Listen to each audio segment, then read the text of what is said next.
The Kingdom of Strathclyde is a largely forgotten kingdom located in the modern-day countries of Scotland and England. Their society, culture, and language are all but extinct. But how exactly did this happen? To understand how this happened, we first must understand who exactly the people of Strathclyde are.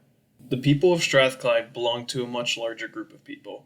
These people were known as the Britons, become so populous on the island of Great Britain that the Romans would name Britain after the Brittonic inhabitants. Julius Caesar has just done what no Roman has done before him. In 55 BCE, he and his army land on the shores of modern-day Kent. Caesar failed to conquer any new provinces for the Roman Republic, but he did set a trend for future Romans to return to the island. Nearly 100 years later, history would repeat itself, but more fully this time. In 43 AD, Emperor Claudius, the great-great-grandnephew of Julius Caesar, orders a conquest of Britain. Where Caesar would fail, Claudius and the Roman legions would succeed. The initial Roman invasion would see the conquest of most of the modern-day nations of Wales and England. The local Brittonic people would be slowly Romanized more and more each year. There still remain parts of this island that would refuse to accept large-scale Romanization. These territories would include modern-day Wales, Cornwall, and northern England and southern Scotland. These locations attracted far less Roman migration, which stunted the Romanization in these far-off territories. The Britons and Romans alike would suffer raids from a group of people the Romans would refer to as the Picts, or the Painted Ones. The Picts inhabited what is now Scotland, and earned their nickname through the ritualistic painting of their warriors' bodies before combat. To prevent these raids, the Romans would build a giant wall that cut off the Picts from the wealthy southern territories. This wall would take the name of the emperor who would order the construction of it, Hadrian's Wall. It would consist of 17 forts, while also covering an area of 73 miles. Hadrian's Wall did slow down the marauding Picts, but it also trapped a smaller group of Brittonic people beyond the wall. Rome's appetite for land could never be sated, so, in 142 AD, a new wall was constructed about 100 miles north of the previous wall. This wall would also take the name of an emperor, the Antonine Wall. It would connect the Firth of Forth in the east to the western Firth of Clyde. The trapped Brittonic tribes were now saved by the very people who took most of their island.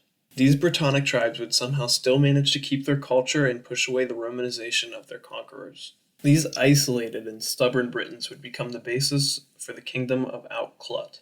Fast forward 300 years, and the Romans are abandoning their northern island due to a large-scale Germanic migration.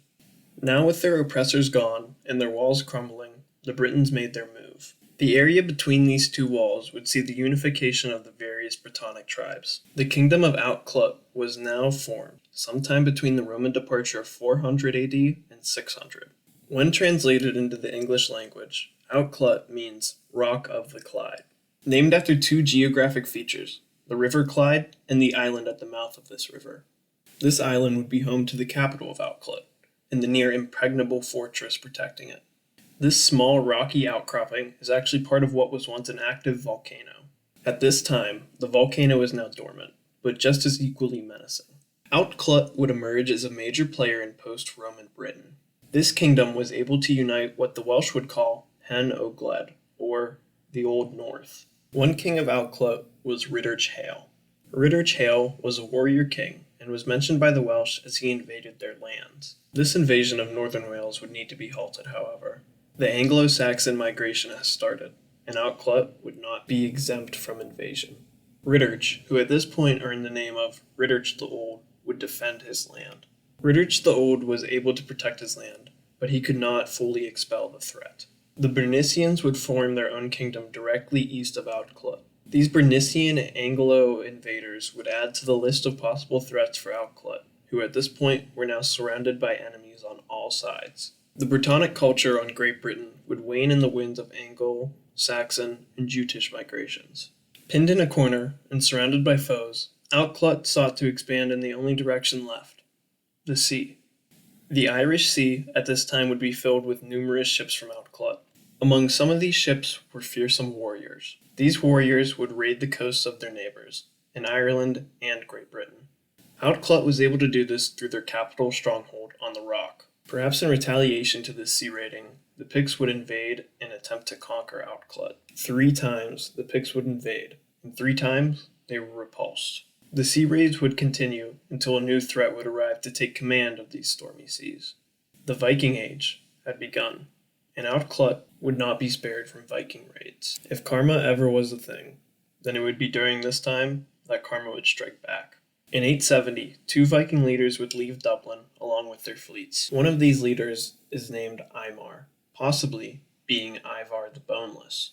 Their goal is the dormant volcano that was the capital of Clut. 4 months of siege and blockade would result in the starving out of the garrison. The defenders would surrender and become captives of the Vikings, who would then sell the captives into slavery.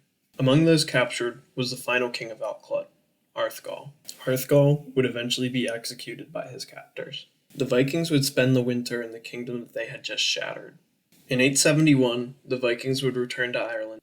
With them, they brought Picts, Angles, and Brittonic slaves. This variety of enslaved people can show one of two things. Firstly, it shows the melting pot of different cultures inside of Clut. Secondly, it shows the extent of how far these Vikings raided. The kingdom of Clut was over, but that does not mean the northern Brittonic tribes would disappear. Very easily, their lands could have been swallowed up by any one of their neighbors. But soon, the Britons would rebuild, and soon, they would found a new capital city to complement their kingdom. With the end of Clut came the beginning of Strathclyde. After the destruction of their capital and the death of their king, the kingdom of Clut would dissipate. And out of the ashes of this dead kingdom came a new and more prosperous one. Strathclyde would form with many of the same borders as the previous Clut. When translated into the Gaelic language, it means valley by the river Clyde. Just like their predecessors, Strathclyde would take the geographic name of their capital. Their capital would remain a large center of population even into the present day. Govan would be the name of this city, and it would be the foundation of modern-day Glasgow. 60 years after the capture of their volcano fortress, Strathclyde would once again find its lands invaded. A powerful Saxon king named Aethelstan would emerge from the south of the island. Aethelstan, who was already the king of the Saxons, now declared himself as the first king of the English people. Aethelstan would continuously expand his realm northwards until he reached Strathclyde. This English king would now invade Strathclyde and defeat their king, Owain, in battle in 934. King Owain simply just could not compete with Ethelred alone. Now, unlikely allies would be called upon in the form of King Olaf Guthrundsson and King Constantine II. King Olaf was the Viking king of Dublin, while Constantine II was the king of Alba. Together, this coalition would create a northern bulwark to stop Ethelred's expansion. In 937, the four kings would meet on the fields of battle. The memory of the defeat from 3 years ago still fresh in the mind of King Owain. The very people who destroyed Clut would now come to the rescue of Strathclyde. The Battle of Brunanburh would be a slaughter. Never before had more men been killed in a battle since the initial migration of the Anglo-Saxon people. All four kings would suffer extremely high casualties. The English would claim that they would be victorious, although it would be a Pyrrhic victory. It would be a nationalistic victory for Ethelred. The coalition would offer Ethelred a singular political unit to point his finger at. This would fuel the us versus them phenomenon, further uniting the English people. The coalition, while it may have lost the Battle of Brunanburh, succeeded their ultimate goal. They successfully stopped Ethelred's northward expansion. The English had lost far too many men to continue in their conquest. This victory would create peace in King Owain's realm for the next 40 years. All good kings must die, however. King Owain's successor would be his son, whom he named Dyfnwal ab Owain. It is during Dyfnwal's reign that the kingdom of Strathclyde would interchangeably be named the Kingdom of the Cumbrians. King Dyfnwal was simply taking a note straight out of King Ethelred's book. He was now the king of the Cumbrian-speaking peoples, the language of the northern Britons, regardless if these Cumbrian speakers were outside of Strathclyde or not. This new title would come to great use, as he would be incorporating many Cumbrian speakers into his realm. After all, why did Ethelred become king of the English, if not to create a justification for conquering more land? King Dyfnwal would prove to be no different in this aspect. He would expand his realm southwards at the expense of the English. But the English would not let this go unpunished. The new king of the English, Edmund, would blind two of Dyfnwal's sons, possibly depriving him of an heir. After this, King Edmund would invade Strathclyde sometime in the mid-940s. The result of this war would be the passing of the throne. Cuileann mac Iliab would become King of Strathclyde in 966. There appears to have been a deal between the King of England and the King of Alba to split the Cumbrian land, because Cuileann mac Iliab was the King of Strathclyde, but also the King of Alba. He was now a foreign king in a foreign land. These Cumbrians would not take this lightly. Rhydderch ap Dyfnwal was a possible son of the previous king, Dyfnwal ab Owain. He may also have been a powerful general at this time. Regardless of who he was, it was him who would prove to be the savior of Strathclyde. After 5 years of reigning as King of Strathclyde, Cuileann mac Iliab would be slain by Rhydderch in 971. The causes of this conflict seem to be a more personal one, as Rhydderch's very own daughter had been raped by this foreign king. This attempt to force his bloodline into that of the Cumbrian royal family would be ultimately his undoing. Rhydderch may or may not have been king after this, but he did save the independence of the Cumbrian people in their time of need. What we do know is that Mael Coluim would become the king just 2 years after Rhydderch's vengeance. Mael Coluim's name was not a Cumbrian one, it was a Gaelic one. This can suggest a few things. One, that he had a mother from the Alpinid dynasty of Alba, or he was a Scottish king with a Gaelic name. If his mother was from the Alpinid dynasty, that means that his father died 2 years later. But that's impossible, because his father is Dyfnwal ab Owain. Instead of dying a king, Dyfnwal decided that he would go on a religious migration to Rome. The Scottish or English kings quite literally told him to take a hike, because this was a journey of almost 1,200 miles. He died in 975, never succeeding in his migration to Rome. Mael Coluim would reign until a Cumbric name reappears on the throne. Owain II would now rule after Mael Coluim's death in 997. The last time an Owain ruled Strathclyde, some Saxon English king guy named Ethelred invaded. Surely that wouldn't happen again. Ethelred II would follow in his grandfather's footsteps. The year 1000, an already important year by its number, would now be seared into the minds of the Cumbrians, just as Ethelred II seared the countryside of Strathclyde. The English either lacked the resources or did not desire to conquer Strathclyde, and soon would turn back. King Owain II would be killed on the field of combat in 1015. It is unknown who he was fighting and who killed him. Another member of the Cumbrian royal family would soon fill the role. Owain III, who is also referred to as Owain Foul or Owain the Bald, would take the throne. By the evidence that we have, we can assume that his baldness was due to age. This could make Owain the third one of Dyfnwal ab Owain's sons to rule Strathclyde. Maybe he was even one of the men blinded by the English King Edmund. He also could have simply been a prematurely balding son of Owain II, or his predecessor, Mael Coluim. Owain the Bald would continue the name feud of Owain versus Ethelred. The Scottish king invaded England, and soon the Bald would face the Bold. Owain the Bald would assist Alba in this invasion. This alliance would be halted by the Earl of Northumbria, however, Uhtred the Bold.